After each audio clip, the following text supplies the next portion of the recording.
All right, good evening, everybody. Welcome to Friday Night Live.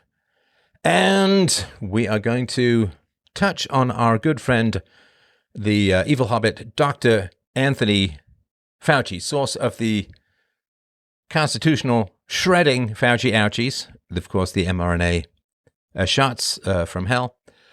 And I'm sure you're aware that he was dragged in front of Congress. Little bit of a smoke and mirrors show of, we are really mad, I plead the fifth. We are really mad, I plead the fifth. So what we're going to do is we are going to do a reanalysis of things that Fauci said in the past versus things that he's saying now. His absolute eagerness. Boy, back in 2022, I don't know if you remember this. My God, was he eager to get in front of Congress and answer all of their questions. Now, it would appear the eagerness seems to have taken just a little smidge of a dip in that I think by last count, it was 111. I plead the fifth. I got to tell you, I don't have a lot of sympathy for the people who lined up to take mystery clot shots for a free donut in a parking lot and tread everybody else's freedom thereby. But I got to tell you, I don't think it's got to be a lot of fun to have taken these shots. I can't really call them vaccines, these experimental mRNA therapeutics. To have taken these, and then for the guy who kind of said you had to take them and they were the safest thing since, I can't even say since sliced bread, because apparently carb kills these days.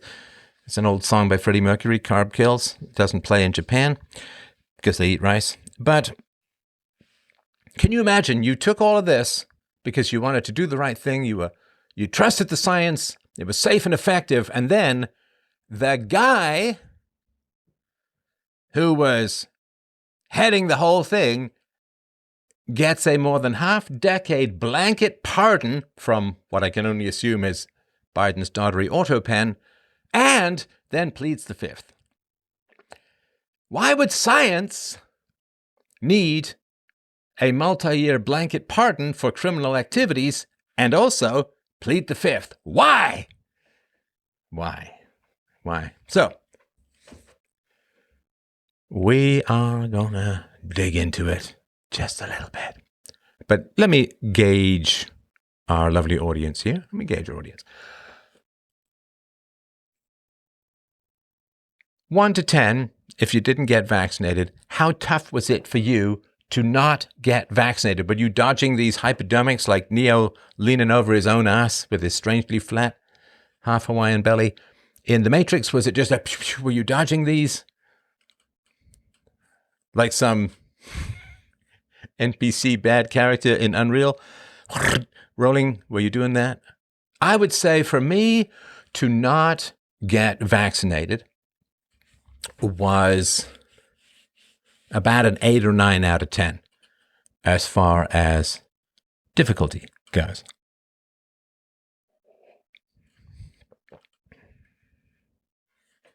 It was about an 8 or 9 out of 10. I will one day tell the whole story of all that went down in the Molyneux household to dodge these vampire mosquitoes of people who wanted to put government-sanctioned mystery juice deep into my veins and DNA.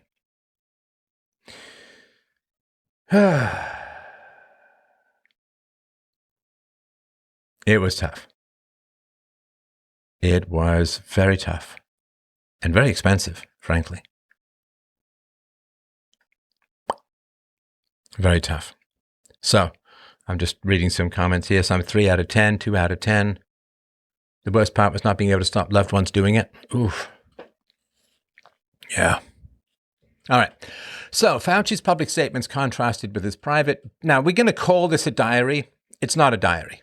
Like you broke into some tween girl's practicing her crush's last name combined with her name, little hearts everywhere and some unicorns on the on the cover and all of that with a little lock that she wears around her neck. This was not a diary. We call it a diary. It was not a diary. We'll sort of get into that. It was a government document that he was storing on government servers and emailed to himself, which was him keeping track of everything that happened over the pandemic, along with his assistants, I think, helped him with it, because he wanted to write his autobiography he wanted to write a book when it was all said and done. So this was meeting notes. This is not some sort of private diary, but we'll sort of refer to it as a diary. That's a sort of common nomenclature. And if you want to search for it, you'll probably have to use that term. But so, all right. So, and I did look up a couple of my own statements over the course of the vaccine rollout and COVID and all that kind of stuff.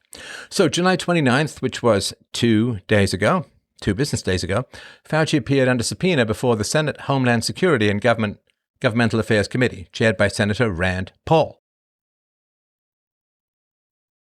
Was he named after the famous Jewish objectivist philosopher Alicia Rosenbaum? Ayn Rand? I mean, Ron Paul says no, but it seems that way. The hearing focused heavily on the recently released diary entries and the claimed discrepancies with his earlier public statements on the topics we will cover below. Fauci invoked the Fifth Amendment and declined to answer questions, reports indicating he did so more than 100 times. I think last count 111. He gave an opening statement, but refused to engage on the diary contents of public-private contradictions. His statement sort of paraphrased, like, why am I pleading the Fifth? Given Senator Paul's obvious obsession with calling for my prosecution, his repeated slanderous comments about me, and recently his publicly releasing my unredacted personal diary aimed at embarrassing and intimidating me, the only conclusion I can reach is that the sole reason he is calling me before this committee is to get me to say something that could vindicate his repeated public pledges that I end up, in his word, behind bars. Now, please understand my usual caveats. I'm not a doctor. Don't take any medical advice. I'm not a lawyer. These are all just my opinions. They are meaningless with regards to anything professional. I just wanted to let you know about that. So, Joel Pollack, at Joel Pollack on X, said Fauci made a statement attacking Rand Paul, then asserted his Fifth Amendment rights. That's not how it works. You testify or you don't. It's not hit and run. Lois Lerner got away with the same stunt when Eric Holder was Obama's wingman at DOJ. It should draw a contempt charge. So, if you bring a topic up in a court of law, you can then no longer, as far as I understand it, again, from my obviously amateur viewpoint, you can no longer assert the Fifth Amendment, right? The right to avoid self-incrimination, because you have to not talk about it at all. You've probably seen this in law dramas, right? You know, well, they opened up the topic, so now I can talk about it, particularly in redirect, right? So, according to aging Superman Tom Fitton, at Tom Fitton, the Fauci pardon is null and void, not enforceable. And it does seem odd to me, again, not being a lawyer, but, you know, being a moral philosopher, it does seem odd to me that someone can get a blanket pardon for many, many years about past things for which they have not even received a criminal referral or been charged or prosecuted or anything like that. At Jeffrey Tucker, that's Jeff, not Goff, Geoff. Jeffrey Tucker has been doing heroic work in unpacking all of this stuff. He actually read, 1,000 pages of this diary. So he said, people should stop saying that this is Fauci's private diary. It was a daily log prepared by Fauci with the assistance of aides, as should be obvious to anyone who looks at it. It was the property of the NIH, an official document. It was not leaked. It was legally released. So what is he saying? School and business closures. Public, October 16th, 2022, ABC News interview with Jonathan Karl.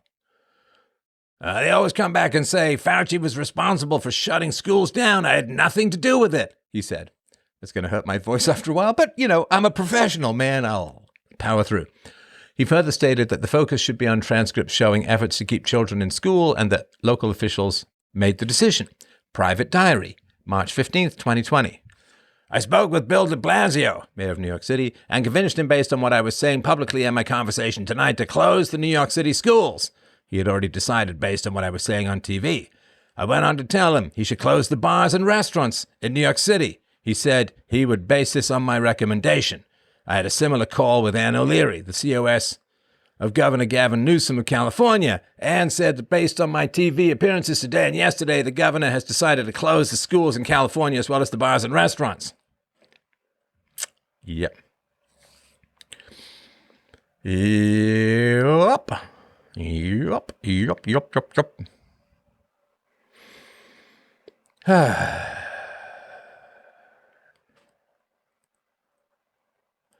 Now, I was talking in March 21st, 2020. This is podcast 4578. I was reading from an article advocating lockdowns. So why do some governments hesitate? They fear three things. One, this first lockdown will last for months, which seems unacceptable for many people. Two, a months-long lockdown would destroy the economy. And of course, compared to what, right? Compared to what? So I said, really, compared to what? The basic question in philosophy, compared to what? Compared to 10 million dead. Now, I don't know what the actual numbers are. People say it was 16 million. This was a guess back in the beginning. I said, you think that might have a bit of an effect on the economy. The free ride is over. The surfing on free money, the surfing on no problems is over. Reality, nature has reasserted itself. We wanted a world with no borders. We wanted a world where we forgave communists. We wanted a world where we shipped all of our manufacturing over to a dictatorship that hates us, frankly. Continued the article. 3, it wouldn't even solve the problem because we would just be postponing the epidemic. Later on, once we release the social distancing measures, people will still get infected in the millions and die. So I was reading about how the lockdowns do not help, right?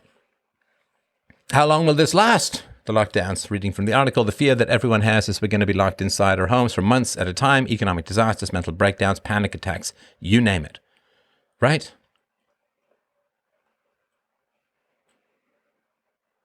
So, and I did point out, I'll put all of the notes here. I did point out that if you do lockdowns and then you take off the lockdowns, given that the virus is going to come in waves, just as the Spanish flu did and the Black Death did, and I said I'm not comparing the lethality, just a general cycle of things. So then if you lock down and then you release the lockdowns, there's then going to be a second wave. People will associate with the lack of lockdowns and so on, and it will just be appalling.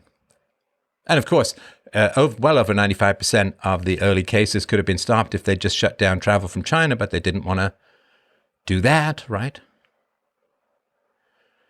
And July 22nd, 2020, podcast 4668 on shutting the economy down and the resulting damage.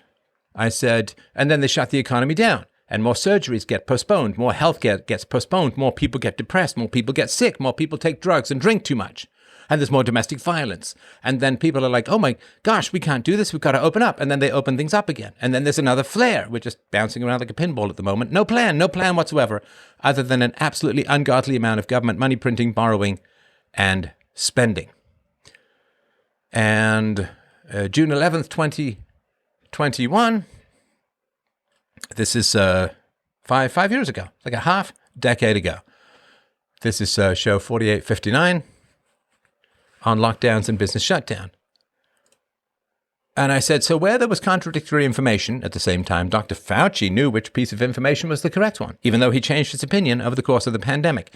He always knew which information was the best. Do lockdowns work? Are they beneficial or are they not particularly effective and cause massive disruptions in death and suicide and opiate addiction and business shutdowns and stress and a lack of preventive procedures and a lack of elective surgeries? So... yeah, I was just sarcastically saying that there's lots of contradictory information, but Dr. Fauci always knows exactly which one is right. All hail the great St. Fauci of scientism. Scientism is the modern mystery religion where guys in lab coats order you around and so on, right? Now, case fatality rate. So this is public, March 11th. This is Fauci. March 11th, 2020, House Oversight and Reform Committee testimony. Probably for the practical understanding of the American people, the seasonal flu we deal with every year has a mortality of 0.1%. The stated mortality overall of this, when you look at all the data, including China, is about 3%. It started off as 2 and now 3. I think if you count all the cases of minimally symptomatic or asymptomatic, that probably brings the mortality down to around 1%, which means this is 10 times more lethal than the seasonal flu. And that's what he's saying, a 1% fatality rate. So, and the reason, so he says 3%, but that's of people who are going to get healthcare, but, there's probably 3 times as many people who don't go to seek healthcare, which brings the fatality down to 1%.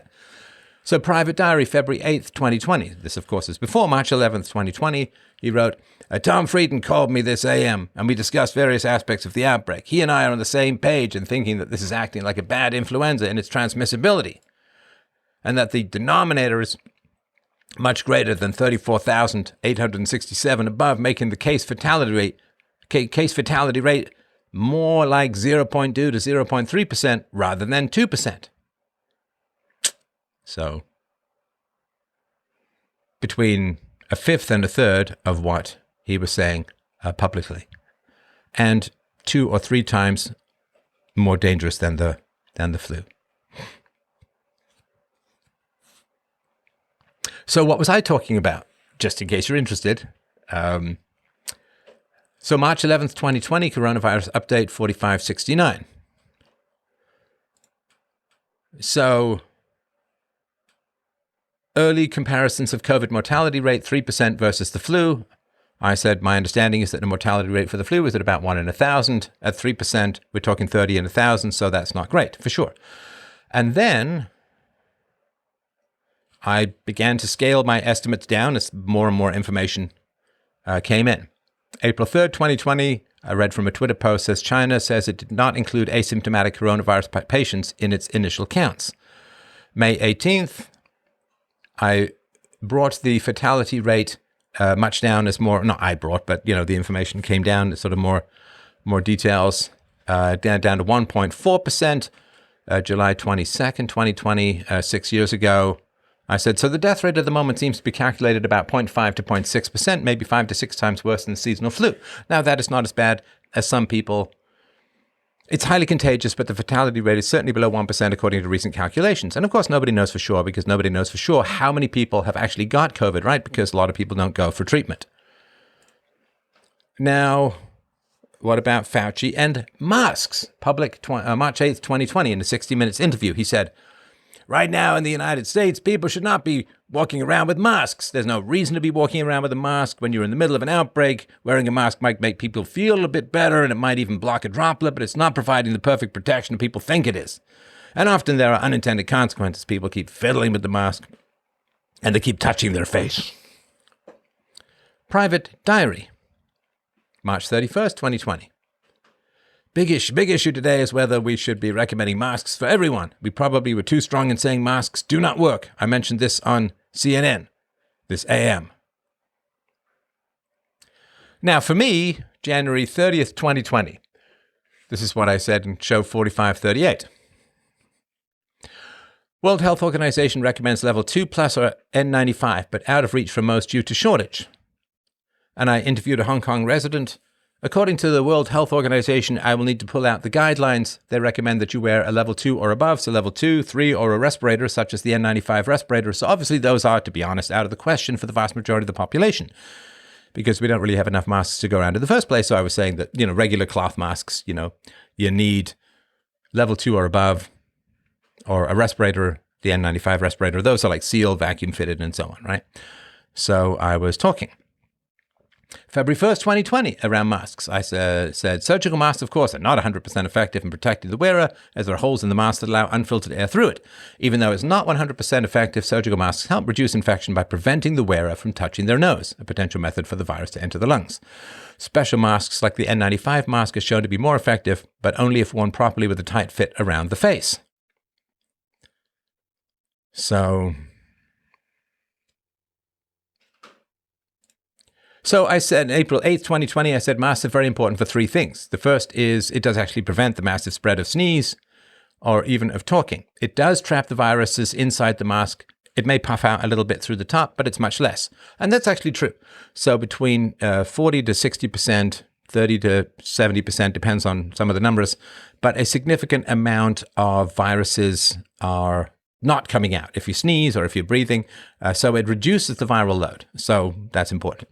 Number two, it does prevent you from touching your mouth and your nose in particular. It doesn't matter if you touch your face. You're not going to get a virus through your face. You're going to get a virus through your mucous membranes. And the third thing, of course, to take a silly set of numbers, you want to get 10 coronaviruses, not 1,000. 10 will just make you a little sick, but 1,000 could put you in the ground. It reduces the dose of what you're putting out. It also reduces the dose of what you're bringing in, right? So everybody should be having a mask. And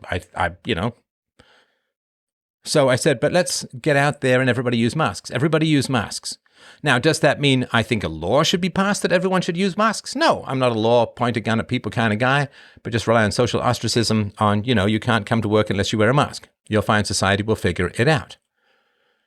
So, I was a fan of masks. I thought they were a good idea. They do reduce viral load. They do prevent you in general from touching your face. A lot of people use them poorly, and there's a lot of studies that showed that a lot of masks use didn't help, but then people used them very badly. They took them off to talk. They took them off to sneeze, believe it or not. They took them off to eat, and so on. So they didn't. But I believed in masks. We can all say that was wrong, and so on. But I used masks, and it was a good reminder for me not to touch my face. It did reduce viral load. When I did end up getting COVID, it really wasn't that bad. That's not anything scientific. That's just my sort of fact.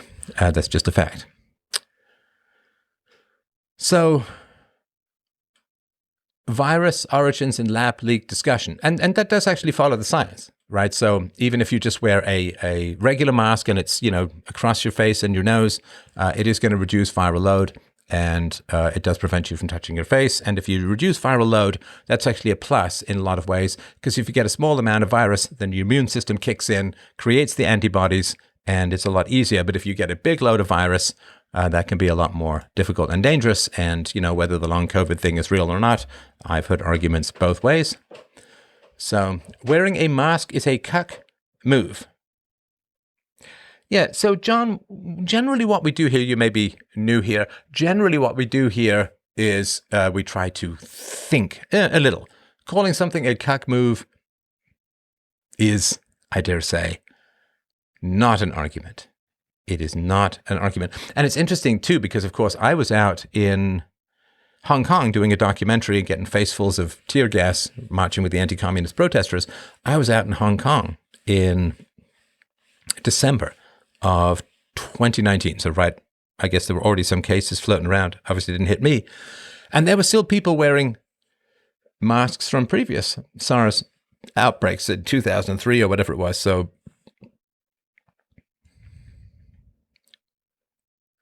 let's see here.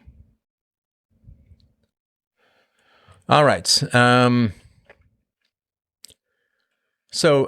Virus origins and lab leak discussion, public messaging 2020 to 2021 period and later. Fauci repeatedly described a natural animal-to-human spillover as the most likely origin and treated lab leak hypotheses in ways that aligned with dismissal of them as fringe or conspiracy-oriented in public discourse. He cited and supported the proximal origin of SARS-CoV-2 paper, which argued the virus is not lab-engineered or constructed. In later comments, he maintained the high likelihood of natural origin, while sometimes noting an open mind. But early and mid-pandemic public framing strongly favored natural origin and downplayed laboratory scenarios. So I think it was under Obama that gain-of-function research was banned.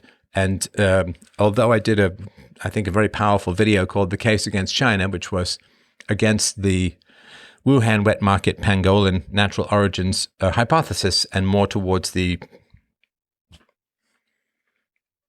man-made virus, it did not, I don't know if the information was out there, I certainly had never seen it. So I did believe that the odds were that it came from a lab.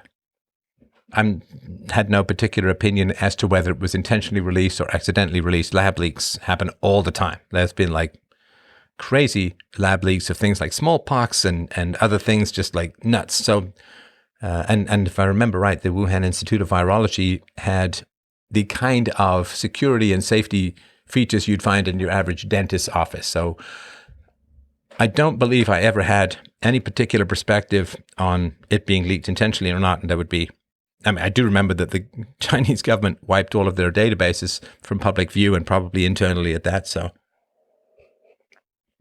So I did do the case against China, which was promoting the evidence for the lab origins of SARS-CoV-2,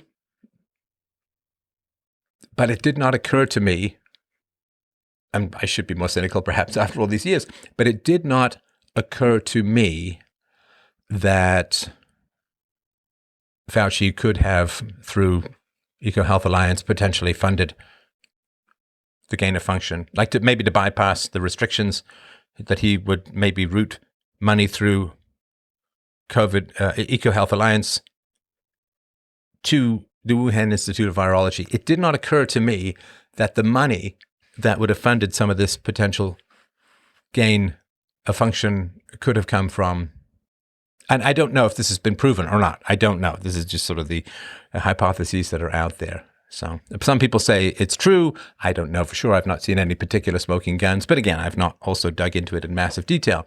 So I believe that it came from, that the balance of the likelihood was that it came from a lab in China, but it did not occur to me that some of the funding could potentially have come from the United States government. That blew my mind. And of course, if Fauci had any hand to play in getting money to the Wuhan Institute of Virology, then of course he's going to talk about natural origins, and they're going to attack like crazy the lab leak hypothesis. The other thing too, which is important to remember with regards to the lab leak hypothesis, is that the lockdowns and all of that were there to slow the spread. Because the more people are circulating the virus, the better it's going to adapt to people. But in general, the better it adapts to people, the less dangerous it becomes. That's generally the way, because, if the virus just kills you outright, it doesn't get to spread anywhere. So in general, the pressure is to become more transmissible and less dangerous, less lethal. Now, if, as does seem to be the case, if it was gain of function from a lab and it was engineered to infect humans, and of course, as you remember, the Chinese government tested just about everything they could get their hands on, and they couldn't find any animals with SARS-CoV-2. But if it was gain of function and was already incredibly well adapted to infecting human beings, as it seems to be, then lockdowns would do nothing. It's going to go through the population. Like it can't improve its transmissibility much, if at all, because it's already engineered to transmit to humans. So this is another reason why they couldn't get the lockdowns. If they had accepted the lab leak hypothesis, it would be very tough to sell the lockdowns. Okay. So Private Diary, January 26, 2020, notes that the first infection occurred in early December and was not connected to the market. He says, now we know that the market was not the source, it was the amplifier. So somewhere the virus jumped, right? Private Diary, January 31st, 2020. After a call involving Jeremy Farrar, Christian Anderson, and others, the people on the phone felt that the mutations around the furin cleavage site of the spike protein could not have occurred naturally, since it would require an evolutionary jump that they found nowhere in bat isolates. They bring up the possibility that this could have been deliberately inserted and either accidentally released or deliberately released by a crazy person in the lab, the former being the most likely. Yeah. So February 18th, 2020, this is pretty early, right? This is a month and change into the pandemic. And I read an article, this is show 4554. A direct speculation was that SARS-CoV or its derivative might leak from the laboratory. The report concludes that the current nCoV 2019, the killer coronavirus, probably originated from a laboratory in Wuhan. Ah, come on. That's not some bad sleuthing. That's not too bad sleuthing, right? On March 27th, 2020, I did some shows with Dr. Paul Cottrell and possibility of an inadvertent lab release. This is show 4584, March 27th. Again, like 3 months into the pandemic, 3 months and change. Quoting a source responding to a Nature article cited by people in support of natural origin. He said, keep in mind, their theory is that the virus accumulated its novel property after it jumped into humans. That is possible, although it is also possible that this happened in the lab. There are documented instances of laboratory escapes of SARS-CoV-28. We must therefore examine the possibility of an inadvertent laboratory release of SARS-CoV-2. He says, as we all know, wet lab and microbiology people make mistakes. I feel the most likely answer is that someone at the lab made a mistake. Whether or not the virus was intentionally genetically manipulated or not is a totally separate question from, did it come from the lab? April 3rd, 2020. This is like less than 4 months into the pandemic. On bats and Wuhan, this is show 4593.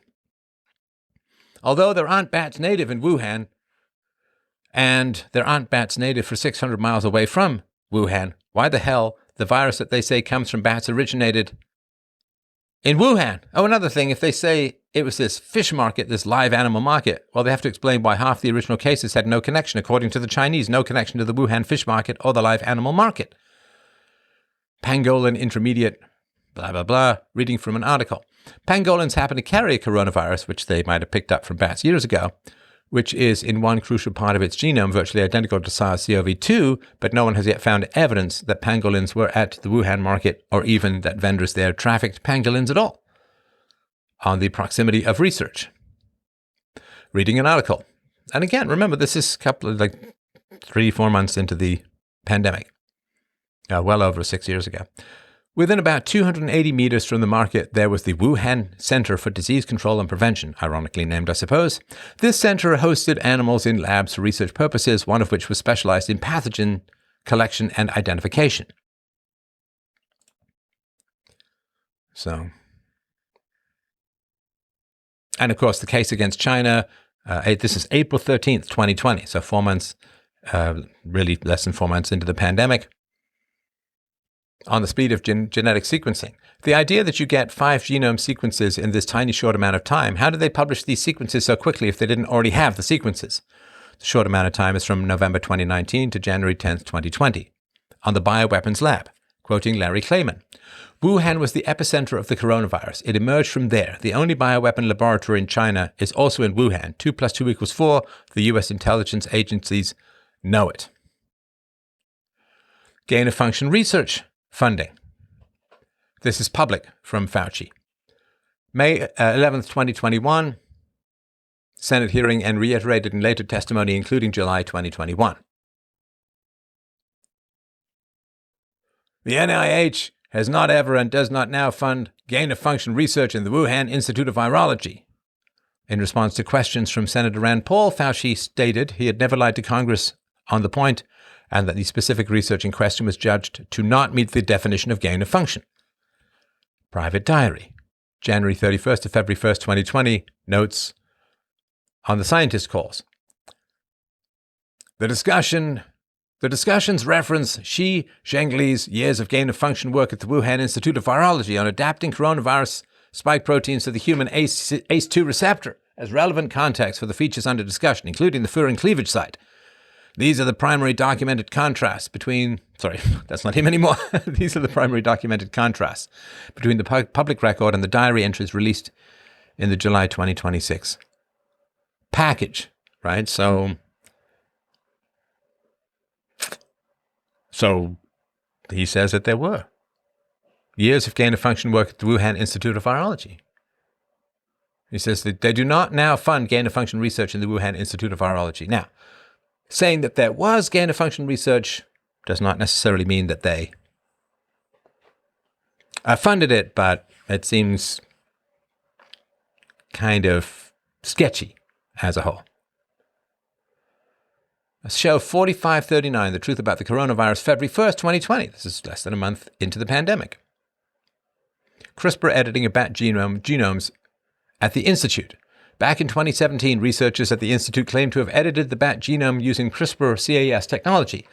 This would mean that they had more than 2 years to further edit the bat genome and create or explore variations for viruses. Shi Zhenli, grant for bat virus research. Shi Zhenli, senior researcher at the Wuhan Institute of Virology had a sole grant dedicated to the research of bat viruses, identification, genetic evolution, and pathogenesis of bat viruses in China. The large bulk of their research was spent researching coronaviruses. I also talked a job posting for bat coronavirus research. I talked about that April 2020. This is a Wuhan Institute job posting. I went into all of that. So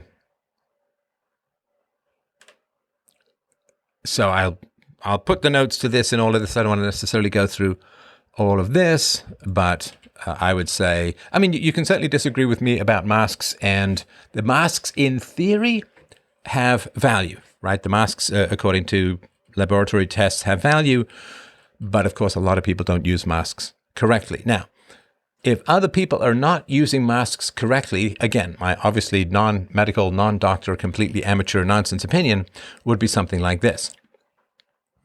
So if other people are not using masks correctly, then wearing a mask has some value because there's a bunch of viruses floating around. And if you're going to get COVID, you want to get a lower viral load, right? Because more viral load can do more damage to you. Somebody asked if I did get the coof. Yes, I did get COVID, and it was like a cold and a half. It was not even a flu. It was like a cold and a half. It was no big deal.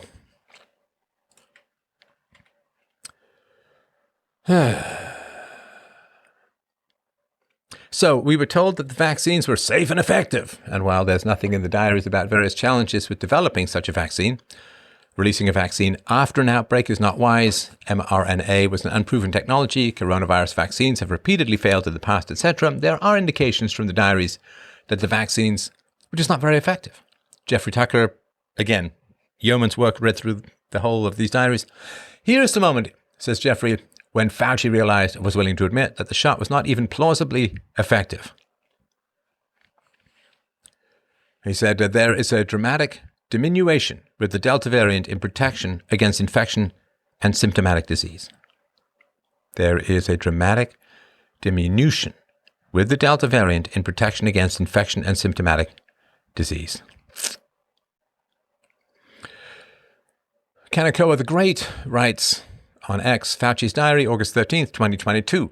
Fauci says he stopped the CDC from publicly stating that COVID vaccines were not effective at all in preventing infection and transmission. He wrote, more drama with regard to the CDC and Rochelle Walensky. We thought we had gotten them pulled back from making the statement that the vaccines were not effective at all in preventing infection and transmission. This would conflict with recommending the updated bivalent vaccine in September. In addition, it would undermine the DOJ's efforts at mandates.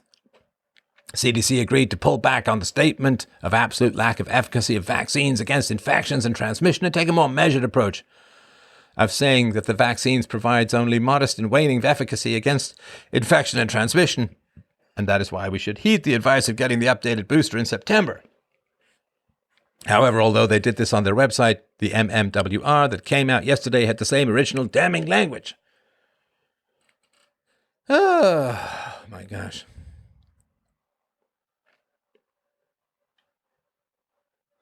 So that's important.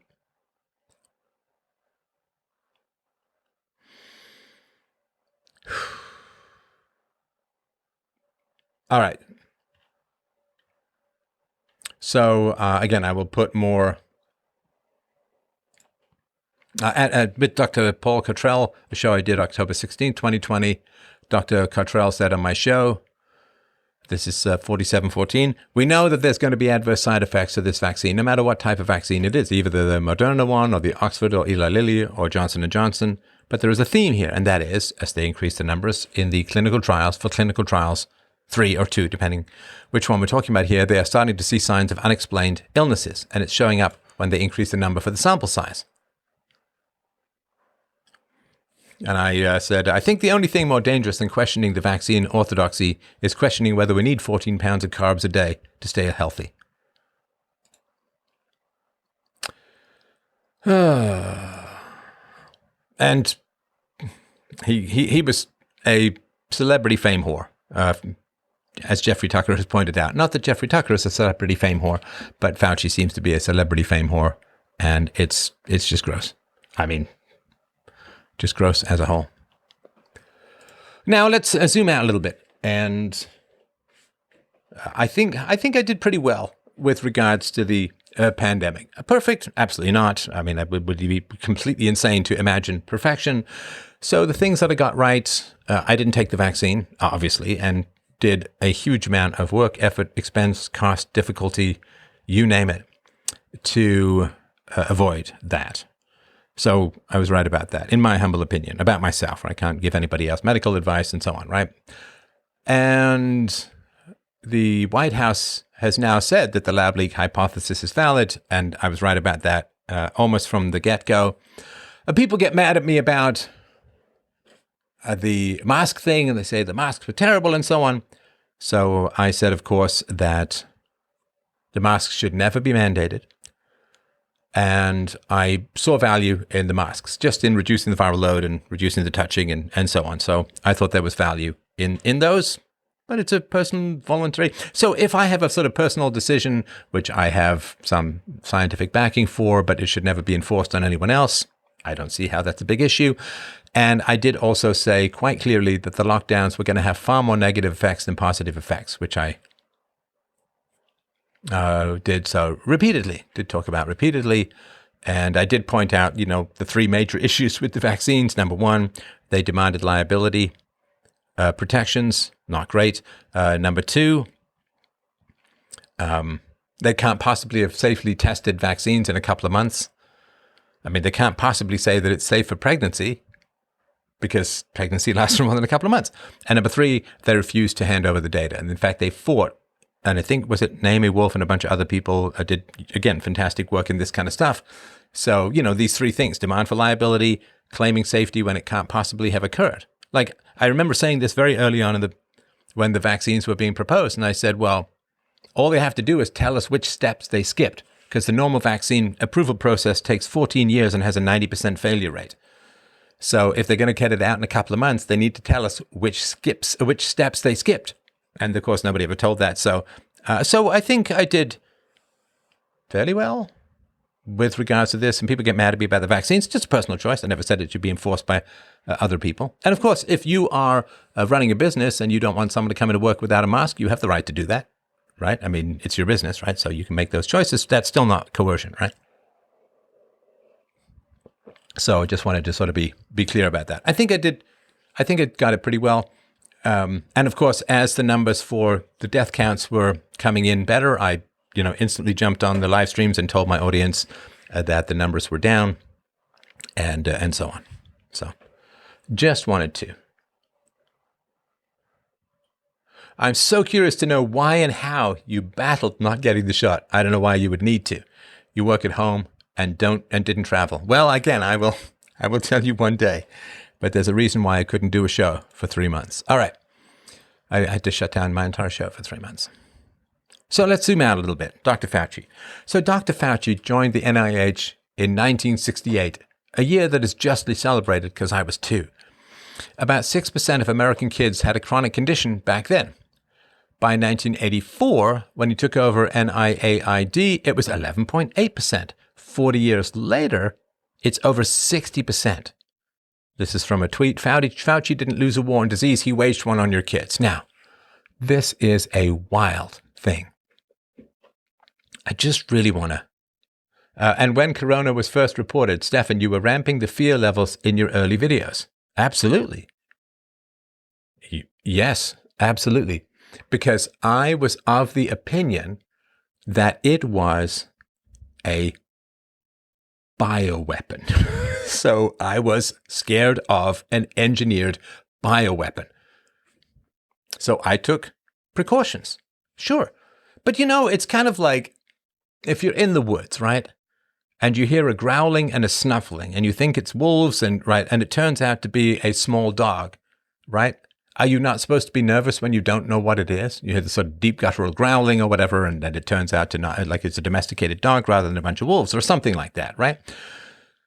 So when you first get the information, I will stand by that with the information that I had and the contacts that I'd made in Hong Kong, both before and during the documentary, that I got a lot of good information from, and the fact that I was of the opinion that the balance of probabilities was that it was a bioweapon leaked from a communist Chinese lab, yes, I thought that it was alarming. And I took a lot of precautions at the beginning. Now, of course, everyone can say, but as it played out, blah, blah, blah, blah, blah. Hey, what are you so scared of, man? It's just a little old dog. It's not a bunch of wolves. And it's like, okay, so you cannot have your fight or flight response when you hear a bunch of growls in the woods in the middle of the night.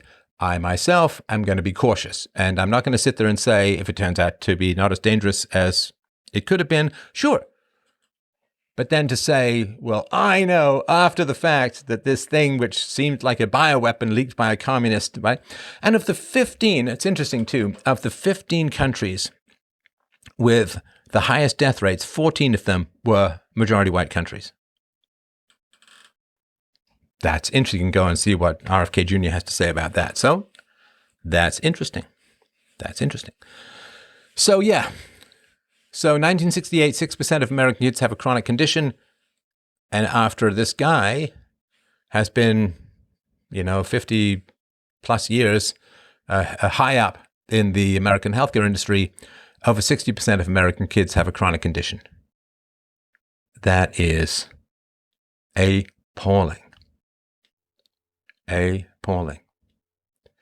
Steph, the reason people, albeit unfairly, get mad at you about the masks is because people were tortured and harassed for over a year because of the mask mandate.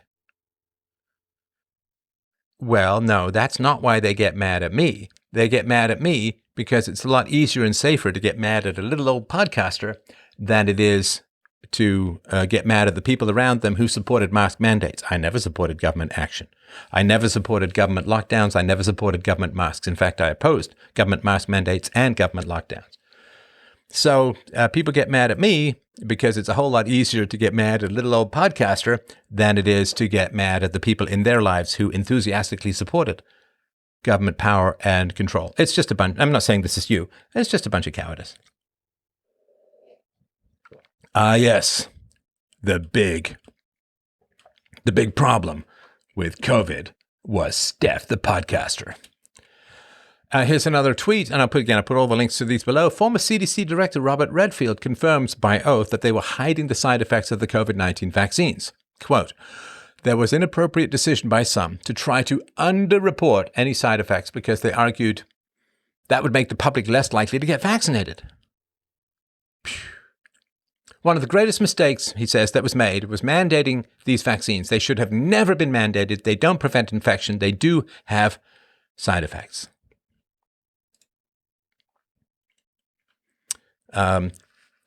This is another tweet. While you wait for Fauci's hearing to start, a reminder that when the U.S. government purchased COVID-19 vaccines from Pfizer and Moderna, it contractually agreed to keep the PrEP Act immunity in place for as long as their vaccines are administered in the United States. What that means is that the U.S. government promised Pfizer and Moderna that it could not be sued for harms from its COVID-19 vaccines, irrespective of whether an emergency continued to exist. But not only did our government contractually agree that Pfizer and Moderna can harm and kill Americans with impunity, it also guaranteed Pfizer and Moderna billions of dollars for this privilege. Even worse, the U.S. government guaranteed this immunity in July 2020, months before it first authorized COVID-19 vaccines in December 2020, which I think they delayed those to in part cost Trump the election. You remember, what was it in CNN? They took down the death counter the moment that Biden came into office. So appallingly revolting, repulsively evil. So meaning, this tweet goes on, meaning the U.S. government pre-guaranteed these companies immunity from any harm caused by their products, thus knowingly undermining any incentive for them to create a safe product. And how much were Pfizer and Moderna guaranteed to be paid by the U.S. government to develop a product that could harm its own citizens with impunity? A total of over $21 billion just in the initial rollout. $8.63 billion for Moderna and $13.15 billion for Pfizer. That is wild. Steph may have been partly wrong, but he did nothing wrong. Yeah. I mean, I wore masks carefully. I think it was important. I can't remember if I was wearing masks anymore by the time I got COVID, but who knows, right? I mean, this is years and years and years ago. So, yeah, I was alarmed at the beginning. I thought masks were a reasonably good idea because they do, again, you can look up, sorry if I can't remember this exactly. I have the notes somewhere. It is a 40 to 80% reduction in viral load if you're wearing a mask. So I think that's a plus. That's a plus. So yeah, the government promised Pfizer and Moderna that they could not be sued for harms from its COVID-19 vaccines, whether the emergency continued to exist. And they also guaranteed them immunity from liability before the products were even out. Whew. Fauci in 2020, I'm very happy to testify before any congressional oversight committee. I have nothing to hide. I can explain and validate everything that I've done. I'm going to do what I need to do, and that is cooperate fully because we have nothing to hide at all.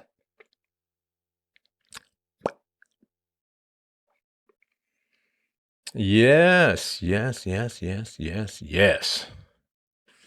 Good to know.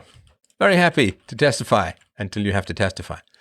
And that's because there were contradictions, right? So he didn't want to talk about the contradictions between his private documents, his private conversations, and his public statements.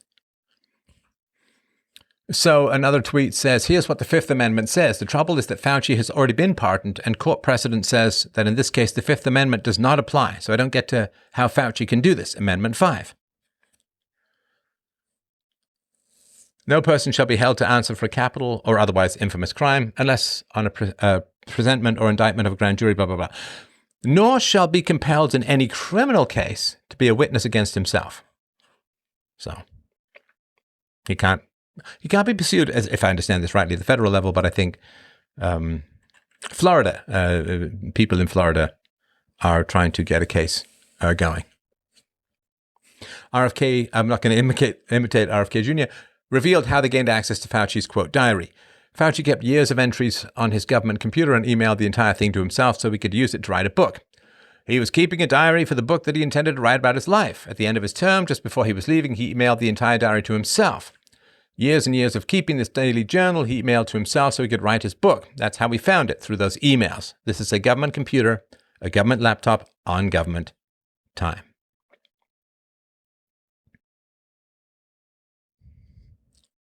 Of course, there was a study that found that 86% of PCR-positive COVID cases were not real infections. Vaccine mandates, fear campaigns, and lockdowns were built on a fraudulent testing illusion. So I remember talking about this at the time, that the guy who invented the PCR test said it was never supposed to be used for testing for infection because you could just keep dialing it up and keep dialing it up until you get a positive. I don't know if you knew this. Dr.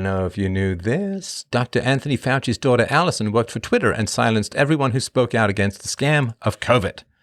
That's what I'm not saying the whole thing of COVID was a scam. That's just a tweet, but I thought it was interesting, right? The CDC has said from early on, 6% of the total deaths are from COVID only. 6% of 800,000 is 48,000 in 23 months. That is less than the 12-month average of 29,000 to 49,000 flu deaths. And this is a big thing, and I haven't done a deep dive on this, but it is really an interesting thing to ask, where did the flu go? Where did the flu go? Large increases in suicides among young people during lockdowns, twice as many dying of suicide rather than COVID.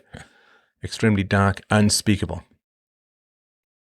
Fauci's pardon is dated back to 2014. Do you know what else happened in 2014? The NIH awarded a grant to study bat coronaviruses at the Wuhan Institute of Virology. Whew.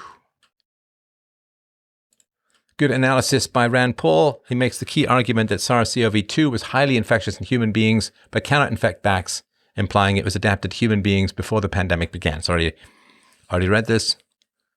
And the White House wrote, 1, the virus possesses a biological characteristic that is not found in nature. 2, data shows that all COVID-19 cases stem from a single introduction into humans. This runs contrary to previous pandemics where there were multiple spillover events. 3, Wuhan is home to China's foremost SARS research lab, which has a history of conducting gain-of-function research, gene altering and organism supercharging at inadequate biosafety levels. 4, Wuhan Institute of Virology researchers were sick with COVID-like symptoms in the fall of 2019, months before COVID-19 was discovered at the wet market. 5, by nearly all measures of science, If there was evidence of a natural origin, it would have already surfaced, but it hasn't. Now, Dr. Peter McCullough is a brave man. Man took a lot of bullets for the cause, right? So he says Fauci kept his Moderna mRNA vaccine blood clot a secret, and while taking blood thinners, he allowed Americans to die of this avoidable complication, right? So the idea is that Fauci had a heart issue, a blood clot in his heart that Dr. McCullough says is related to his vaccine, and did not talk about it. Another allegation, Anthony Fauci quietly joined a stealth mRNA, and I shouldn't be able to say this. I don't know what's going on with my mouth today. Anthony Fauci quietly joined a stealth mRNA vaccine startup in 2023. Then the Biden administration awarded it more than $28 million to develop vaccines for viruses with pandemic potential. Now Eli Lilly is buying it up for $1.56 billion. So, terrible, terrible stuff. Yeah, it's dark times. You know, I don't know. I'm not going to say I'm going to go to my grave with this, and I'd love to get sort of more your thoughts and all of that. But I do continue to ask people. I was just in a business meeting today, and I was asking the people, what was your experience during COVID? And when I meet people as a whole, I ask them, what was their experience during COVID? And I will not let it go. Anything that cost, 8 to 12 IQ points from kids for not being in schools, and it's going to harm them. It's going to haunt them because, you know, everybody cheated. Not everybody, almost everybody cheated when it was all being done, like all the schooling was being done online. People were bored. They were playing video games. They were doing whatever, right? And it was all nonsense and cheating. And so the smarter kids can no longer be differentiated from the less smart kids, which means that that entire cohort is going to be suspect as a whole. As a whole. So, do you guys, let me ask you this. Do you guys talk to people about COVID? Do you talk to people about what their experience was, what happened, the pluses, if any, the minuses, which were pretty big? Do you talk to people about COVID? Or is it like family? Do you talk to family about COVID, especially if people went kind of crazy and all of that? Do you talk to people? Does it happen? Does it happen?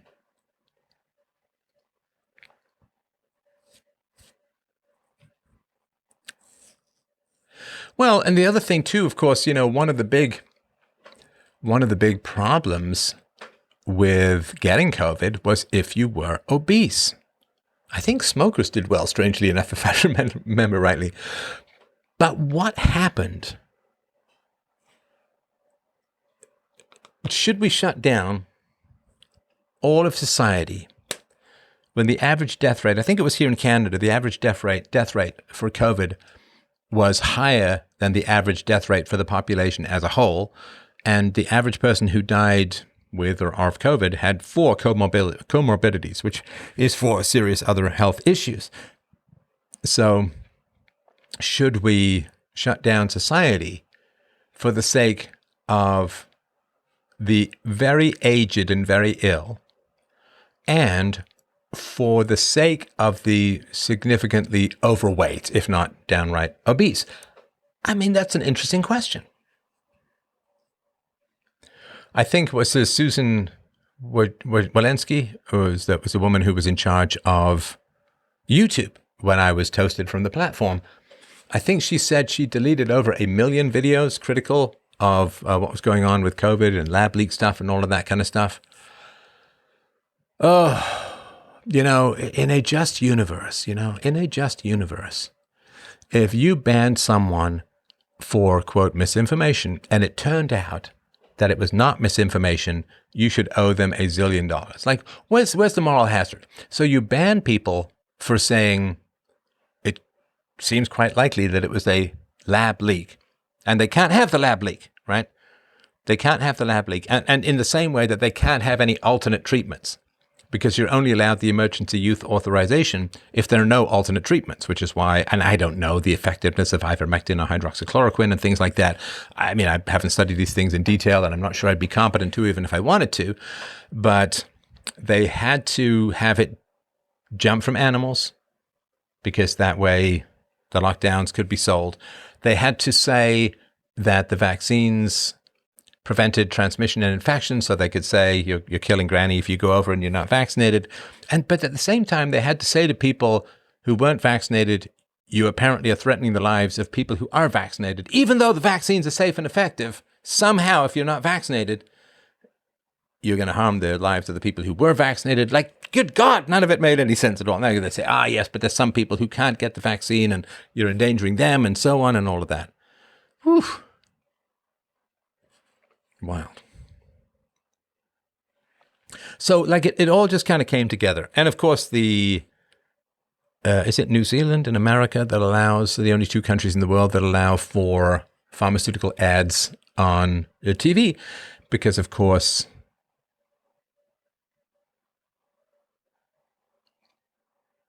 they don't want to go against the pharmaceutical industry. I mean, it used to be, I distinctly remember this when I was a kid in England and so on, that there would be these exposés of the pharmaceutical industry and just how bad it could be, or other large corporations. Because there was a time when, believe it or not, for those who are younger, there was a time when leftists pretended to be skeptical of big, giant corporations. So everything, all the nets came together. They hated Trump, so they had to pump up the dangerous, even after the dangerous were realized to be less. And of course, again, I was nervous about it in the beginning because I thought it was most likely a bioweapon. But then as the death counts came down, I immediately jumped on and reported that. I wasn't trying to hold on to some narrative that it was dangerous. I told people as the death counts came down that it doesn't seem to be as dangerous as people think, or as I thought it might be. So everything had to come together in just a horrible kind of way. The media hated Trump, and so they wanted to pump up the vaccine. They delayed the release of the vaccines to further harm Trump, and media in America is so dependent upon the pharmaceutical companies that they can't criticize or be skeptical of anything like that. The communists like the disruption and destruction of the economy. The money printers wanted to print a whole bunch of money, but shut down economic activity so that the effects of money printing would not be felt until later when the money velocity increased and so on. And it was just, and you know, the argument is, of course, that they wanted mail-in ballots, so they needed to extend the pandemic. It's just everything came together in just a horrible, horrible kind of way. Sorry, let me just. What happened there? So I'm just going to ask people. I asked people what happened if they talked about the pandemic. Somebody says, "No way, they might be liberals, and it would be trouble." Yeah. Given what they teach kids in government schools, I wonder how bad it was to not have to go in. Well, that's an interesting thing too, right? Because of course, a lot of people ended up working from home, and a lot of people they finally saw what was going on with their kids' insane Marxist, horrifying, particularly the rabid anti-white male. Like white male Christians are the natural enemies of communists, so they have to be taken out by communists in one way or another. Usually it's soft to begin with and then hard later. But what happened was parents, and I think this is what caused such an increase in homeschooling, is parents were like, wait, you're learning what? They're teaching you what? Because a lot of parents make the mistake of thinking that education is kind of like it was when they were younger. And it's not. Like, it's gone completely mental. I'm not even sure. So I have been a huge fan of therapy. I myself benefited from talk therapy quite a bit. My wife, of course, was a practicing psychologist for decades and decades. And so I was a big fan of talk therapy. I don't know that I would feel that way anymore, because it just seems like it's, 3/4 heavily liberal women. And I don't think that they can do much to help men in particular, or maybe they're even more dangerous to women. So yeah, so at least it did get people to realize how bad the education was that was going on, and I think that helped some. Let's see here. I do talk about COVID, not to the same frequency as you, though. Yeah. No one talks about COVID anymore. Most are embarrassed on both sides. And really, are the skeptics? I don't know that the skeptics would be embarrassed. Yes, think of the speech and communications problem toddlers from that era will have. Yeah, that's a big deal because you learn how to speak from watching people's lips move. You need facial expressions and so on. Just two frightened eyes peering over a mask is not going to give you much development of empathy or anything like that. So yes, it's going to be very rough. Somebody says, I talk to people about the coof. I tell them I broke quarantine to celebrate Christmas with the VP at a large hospital. How was COVID worse than summer vacation to school kids? Well, if you had bad parents and they were working from home as well, then you were stuck home with them. School was a refuge for me. I mean, I didn't like school, but I liked it better than being at home. So it was rough for that. Somebody says, we weren't allowed to travel on any public transit, to go to the theater, to eat in a restaurant, to enter the building of the youth music center where my daughter had a full scholarship.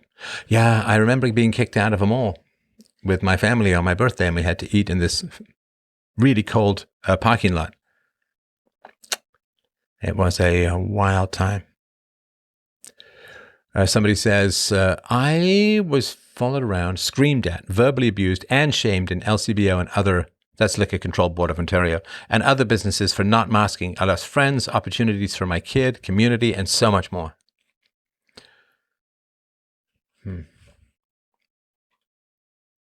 Somebody says, I'm not embarrassed at all. While I don't talk about it, a nurse, liberal by the way, said she wasn't taking the vax, and I didn't take any more boosters. Oh, yeah. That was, who's that absolutely repulsive late night talk show host? The guy who was saying, hey, if you're vaccinated, come in, we'll take care of you. If you're not vaccinated, rest in peace, Wheezy, you go die off in a corner. Oh, I can't remember that guy's name. Absolutely repulsive. And of course, big tough guy, Arnold Schwarzenegger, but his F your freedom. It's just terrible, terrible stuff. Gene Simmons from Kiss, horrendous. It was Howard Stern. I mean, God, what he said about the Olsen twins is semi-jail-worthy, but that was also horrendous. All of this stuff. Just terrible. Jimmy Kimmel. Yeah, thank you. Oh, God, he just gives me the absolute willies. I would keep him far away from schoolyards if I could. All right. Yeah, they called the truckers Russian spies. Yeah, well, the Canadians, right? You're all Americans. You say, oh, we're so big on our freedoms. And it was the Canadians who broke it. The Canadian truckers protest, and did they take some hits for that. They got bank accounts shut down. Tamara Lich is still facing, I think she's been sentenced now, and it's pretty brutal, but she faced years and years of illegal attacks and so on. And yeah, people really did get hit pretty hard. Yeah, woman I know got arrested protesting. It was just amazing. Steph, welcome back to YouTube. Long-time listener. I remember how your channel was taken down. Yes, it was.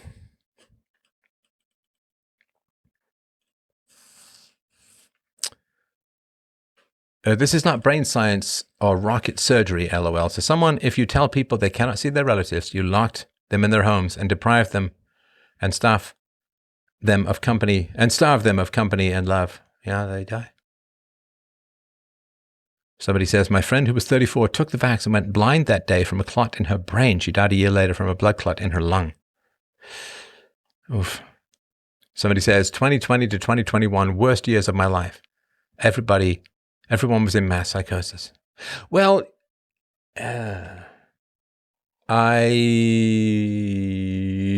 think they're just normal human beings who crack under pressure and call themselves heroes for obeying horrible laws and then never talk about it again. Because there's lots of people who are like, oh yeah, well, you shouldn't get too mad at us. There was pressure on us too. And it's like, but not everyone wanted all of your rights taken away and so on. And it's like, yeah, but we can't tell. I'm just gonna lump everyone together. I'm tired of this differentiate everyone. Sorry. Because everyone can then claim, well, I did do it, but I didn't want to. It's like everyone can claim that, right? I don't believe it anymore. Somebody says COVID is avoided, but the ones I do talk to, there were stark examples of claims that just couldn't be true. Hospital occupancy calculations being a straight ratio, vax versus non. Yeah. It was hard to dodge the jab. Had to get fake vaccine card to keep the job. That was a guy, I think he just got acquitted. He handed out, I think, 100 vaccine cards on a whim. It was hard to dodge the jab. And it's easy, oh, well, you work at home and blah, blah, blah. Well, things got a little nutty. And, I get that Africa has a younger population, but as a whole, if this was so dangerous, then why was it that African countries that had no lockdowns and barely any access to vaccines and masks and all of that did just fine as a whole? And of course they say, well, because they're younger. And it's like, okay, well, if being younger means that you don't have to really worry about it, then why did younger people have to get vaccinated? Because money. Because money.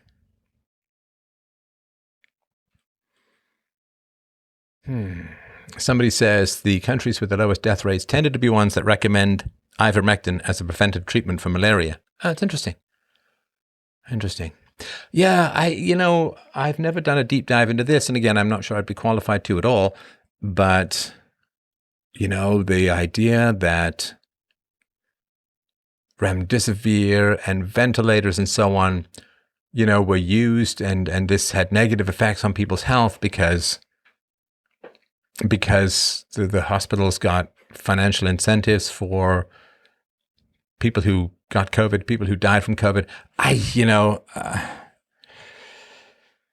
It's hard to imagine that there's just a bunch of Joseph Mengeles running around in the healthcare system. I'm not saying it's physically impossible, but I have a tough time getting there. And I'm a pretty cynical guy. I have a tough time getting there that people are just like, oh yeah, put him on remdesivir. Run, death is near, I think it was called by the nurses. Let's put him on a ventilator, even though that's going to be terrible for him. The idea that, doctors would, or maybe it's hospital administrators, the idea that they would say, well, we're going to do things that might end up being negative for people's health because we get a bonus from the government if people die on us. That's tough for me to get to. That is tough for me to get to. But there should be a truth and reconciliation thing, but I doubt there will be. All right. Biden and Kamala both said they wouldn't trust the vax since Trump was still in office. Did Schwarzenegger go for Kamala as well? Do I have that? Is that a fever dream of mine from back then? The death counts were also wrong. Accident victims and the terminally ill who died with COVID were counted as COVID deaths. Yes. And of course, I think the numbers were probably a little bit skewed because people who died after getting the vaccines, and I'm not saying because of the vaccines, I'm not sure that will ever be determined, although I think McCullough said that 70% of people who died shortly after the vaccines died from the vaccines. Again, I don't know whether it's true or not, but he seems like a trustworthy guy and a very well credentialed doctor. But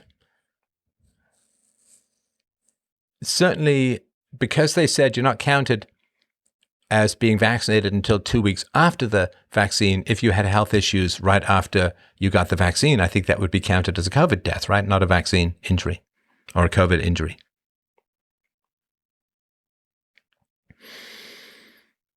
You should wonder why religious and even people into woo-woo stuff knew COVID was a scam early on. Yeah.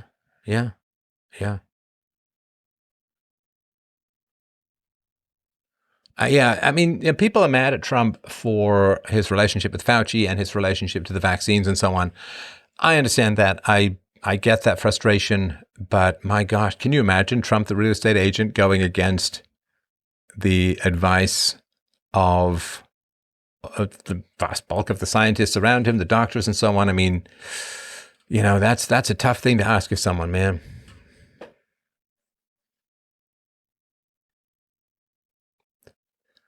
The parents saw what the teachers were saying on the Zoom classes. Yeah, critical race theory and stuff like that. Yeah, for sure.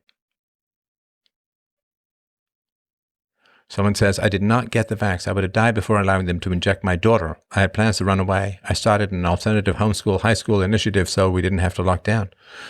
Wow, okay. Lots of churches have been taken over by leftists. Yeah, very true. Very true. Very true. Yeah, I remember the left was saying to someone they wouldn't take the Trump vaccine while he was still president. They switched to promoting vaccines after Biden took office. Yeah. I still cannot understand why this wasn't clear to everyone from day one. Why could I see through it? Why did almost everyone I knew, especially in academia, have a massive blind spot?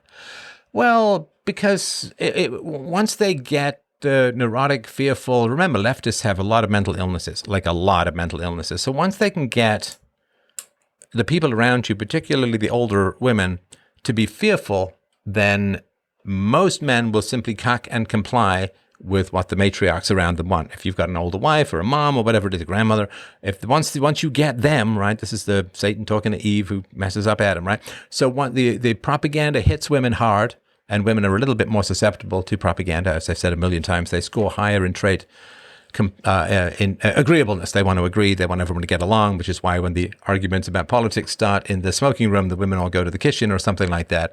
So they hit the women with, fear, take care of the elderly, take care. And women have a special fear of sickness, of course, because women throughout evolution usually took care of sick people and thus got sick themselves more. So yeah, they hit the women, and then the men usually fold, because if they don't, then they face a lot of difficulty from the women. And of course, if you've ever been around a really difficult woman, I know I have been, not currently, of course, but if you have ever been around a really difficult woman, then she can really make your life hell. Like, you can not get any sleep. She can just make your life, and another thing, like, just she can just, once she gets dedicated into nagging you into the grave sometimes seems preferable. So.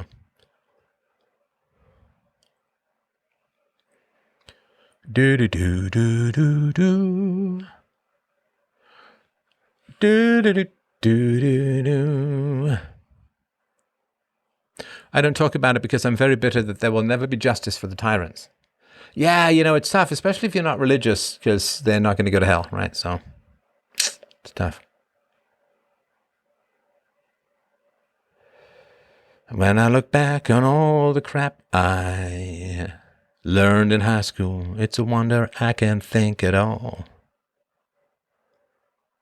All right. True story. I used an Arrest Dr. Fauci t-shirt to get into a restaurant about 4 nights a week throughout the pandemic. They went bankrupt as it was ending. Sad. Yeah. Oh, yes. Oh, the heartbreak of the people who lost their entire businesses and life's work and all of that. So governments hate small business owners. Leftist governments, and they're pretty much all leftists these days, hate small business owners. They're the petty bourgeoisie and so on. Small business owners are the biggest fans of the free market, because big businesses, big giant corporations, they can manipulate the system, they can affect legislation and so on. But the small mom and pop shops, that's why the big corporations were allowed to function and the mom and pop shops were put out of business, because they're also independent, right? They're not dependent upon state power and so on. So, yeah. All right. Somebody says, I became ultra confrontationally natured because of mask harassment during 2020. Yeah, for sure. Somebody says, I can't talk about it now, or everything we went through in COVID, or I would lose my current job. Yeah. I live in the most woke, blah, blah, blah city. I'm silenced for now.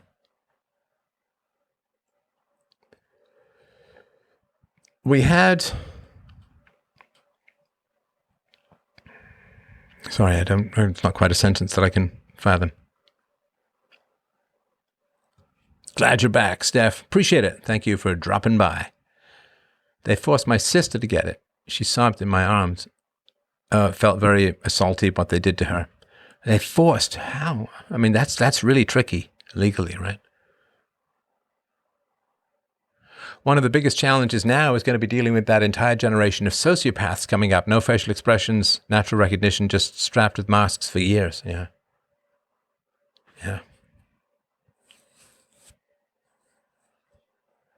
Having to contemplate what happens if they force the jab at work, to get it, or quit a good job every day. They finally settled on masks for those that didn't vaccinate, and then it was obvious. So then it was obvious who did.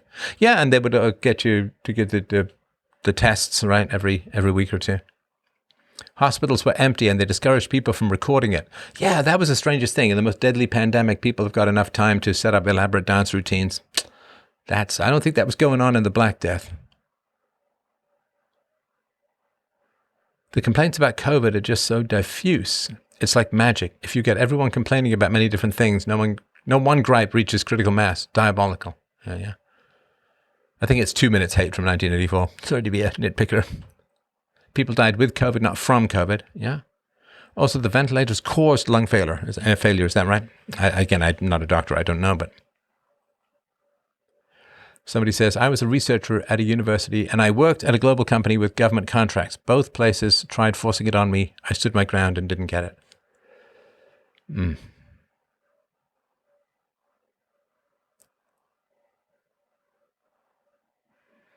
Most who died had comorbidities. COVID might have pushed them over the edge. I think it's certainly where a lot of and of course, people with comorbidities deserve to live.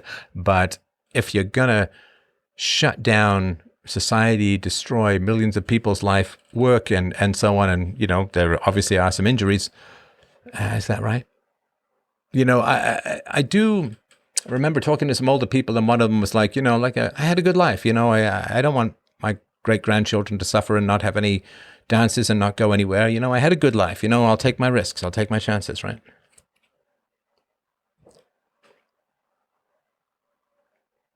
No unvaccinated people, says someone, suffer from long COVID. It is a COVID injury. Run these things past a good AI. And again, I know Grok is not perfect, but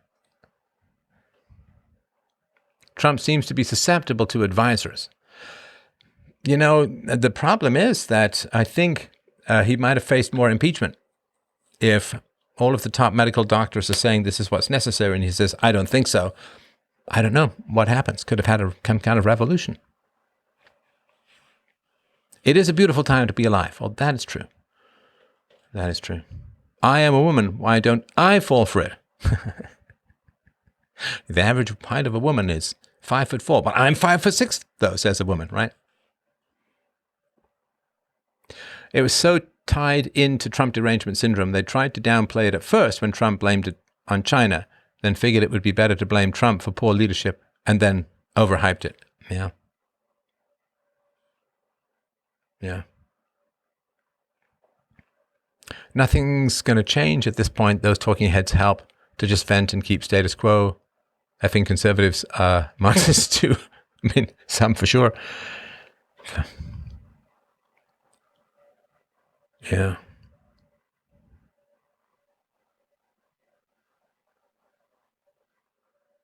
All right. Let me just get...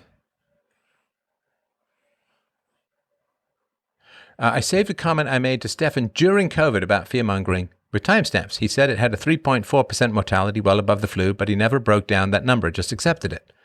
Well, I'm sorry if you weren't here earlier. I talked about that it went down and got to, I think, about 0.5% later on. And so I just... you weren't here earlier. That's totally fine. Yes, when I was reporting the data. Of course, I'm not flying around in my magic suit counting everyone, but I did report the data. And as the death rates went down, I reported that immediately. Hey, Steph, how you doing? Glad you're back on YouTube. I remember from 2015 to 2016 years. I am well, thank you. I am well. The worst part about the pandemic was my loss of faith in my peers. Well, I agree with that. I remember at restaurants not needing to wear a mask when eating, but you needed one when you got up to go to the restroom. Yes, that's right. That's right. A bad case of pneumonia would push a sick person over the edge. We don't lock down for that. Where's the logic? Yeah, was it? Your pneumonia is called the old man's friend, because it could just take you out in a relatively peaceful way. So.